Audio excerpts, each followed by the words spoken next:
కొద్దిసేపు మౌనంగా ఉండి దేవుని యొక్క వాక్యాన్ని శ్రద్ధగా విందాం. అందరూ ఒకసారి హల్లెలూయా చెప్తారు. హల్లెలూయా హల్లెలూయా. సురేంద్ర దివ్య వివాహం చేసుకోవడం మాకు ఇష్టం అన్న వాళ్ళందరూ చప్పట్లు కొట్టాలి. ఒకసారి చప్పట్లు కొట్టాలి. వాళ్ళు ఏం మాట్లాడలేదు, చప్పట్లు కొట్టాలి. మంచిది. కొద్దిసేపు దేవుని యొక్క వాక్యాన్ని విందాం శ్రద్ధగా. వివాహము అన్ని విషయంలో ఘనమైనది. ఎంతమంది నమ్ముతున్నారు? ఘనమైనది. ఇది దేవుని యొక్క హృదయంలో ఉన్నటువంటి ఆలోచన. వివాహము 4 అంగీకారములతో జరుగుతుంది. మొదటి అంగీకారము దేవుడి యొక్క అంగీకారం, రెండవ అంగీకారము తల్లిదండ్రులు, మూడవ అంగీకారము వివాహం చేసుకోబోయే వారిని. 4వ అంగీకారం ఎవరు చెప్పండి? మీరు చేయకపోతే జరగలేదు వివాహం, అవునా కాదా? అందుకని మీకు కూడా ఇందులో బాధ్యత ఉన్నది. 4వ అంగీకారం ఎవరిది? కూర్చున్నటువంటి మీది. కాబట్టి మీ బాధ్యత కూడా ఉంది కనుక సైలెంట్ గా ఉండి వినాలి. దేవుని యొక్క వాక్యం సెలవిస్తుంది, నరుడు ఒంటరిగా ఉండటం మంచిది కానే కాదు. ఏమైందో ఒంటరిగా ఉంటే? ఏమైంది ఒంటరిగా ఉంటే? ఆదికాండము 2వ అధ్యాయము 18వ వచనం నుంచి రాయబడింది, నరుడు ఒంటరిగా ఉండటం మంచిది కాదు. ఎందుకని మంచిది కాదంటే, ఒంటరిగా ఉంటే తొందర పనులు చేస్తాడు. ఒంటరిగా ఉంటే తొందరి పనులు చేస్తూ ఉంటాడు. అందుకని చాటైన సహాయం ఉంటే తొందర పనులు చేయడానికి, ఇక సురేంద్రకి ఇక తొందరి పనులు చేయడానికి అవకాశము లేదు. ఏదంటే ఇప్పుడే చేసి రావచ్చు, ఇక అవకాశం లేదు. ఒకసారి ఒక అబ్బాయి ఎక్కడ స్కూల్కి వెళ్తలేదంట. వాళ్ళ అమ్మ అంటారే, మీ నాన్న వచ్చాడంటే పెళ్లి చేస్తాను నీకు, తొందరగా వెళ్ళరా అన్నాడు. పెళ్లి చేయటువంటి దేవుడికి పెళ్లి చేయటువంటి చెప్పండి, ఏం చేస్తాడంట? పెళ్లి చేయటువంటి కర్ర తీసుకొని బాధపడేస్తాడంట. ఇప్పుడు సురేంద్రకి బాధగా కాదు కదా? కాదు. ఇది వివాహము చాలా ఘనమైనది, పరిశుద్ధమైనది.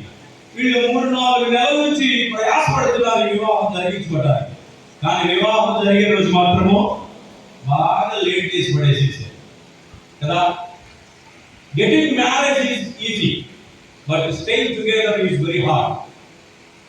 పెళ్లి చేసుకోవడం చాలా ఈజీ, కానీ కలిసి ఉండటము చాలా కష్టం. If there is no God, దేవుడి కనుక లేకపోతే, మీ మధ్య ప్రేమ లేకపోతే, కేరింగ్ లేకపోతే చాలా కష్టం. ఎందుకంటే ఒక ఆయన చెప్తున్నాడు, marriage is very sweet, but when right person if you get. పెళ్లి చేసుకునేటప్పుడు మంచి భాగస్వామ్యం దొరికితే బాగానే ఉంటుంది, లేకపోతే it is more than COVID-19 everyday getting cases. అర్థమైందా మీకు? లేకపోతే ఇది కోవిడ్ లాంటి కాబట్టి రోజు కేసులు వస్తాయంట. కేసులు అంటే ఏది? ఏదో ఒక సమస్య, రోజు ఏదో ఒక సమస్య. సురేంద్ర మార్కెట్కి వెళ్ళినప్పుడు ఏదో ఒకటి తేవాలి, రాకపోతే కేసు వచ్చినట్టే కదా. కాబట్టి బాగా ఉంటే బాగానే ఉంటుంది, బాగా లేకపోతే మ్యారేజ్ అంటే అన్ని అనుభవాలే. కొత్తగా చెప్పేది ఏమి లేదు, అన్ని అనుభవాలతోనే ముడిపడి ఉంటుంది ఇప్పుడు. కాబట్టి ఇక్కడ సురేంద్ర దివ్య ఈ దినము పరిశుద్ధ వివాహము మరి కొద్దిసేపట్లో వాళ్ళిద్దరికి జరగబోతున్నది. అయితే వివాహంలో, క్రైస్తవ వివాహంలో కాల్గొనేటువంటిది ఇంపార్టెంట్ కాదు, కానీ వాళ్ళు చేసే ప్రమాణాలు చాలా ప్రాముఖ్యమైనవి. ఏంటది? చేసేటువంటి ప్రమాణాలు చాలా ప్రాముఖ్యమైనటువంటి. ఎందుకంటే మనము దేవుని ఎదుట, సంఘం ఎదుట, సమాజం ఎదుట ప్రమాణాలు చేయబోతున్నారు. అది చాలా ప్రాముఖ్యమైనది. తాళిబోటు అనేటువంటిది భారతదేశ సాంప్రదాయ ప్రకారము జరిగేటువంటి.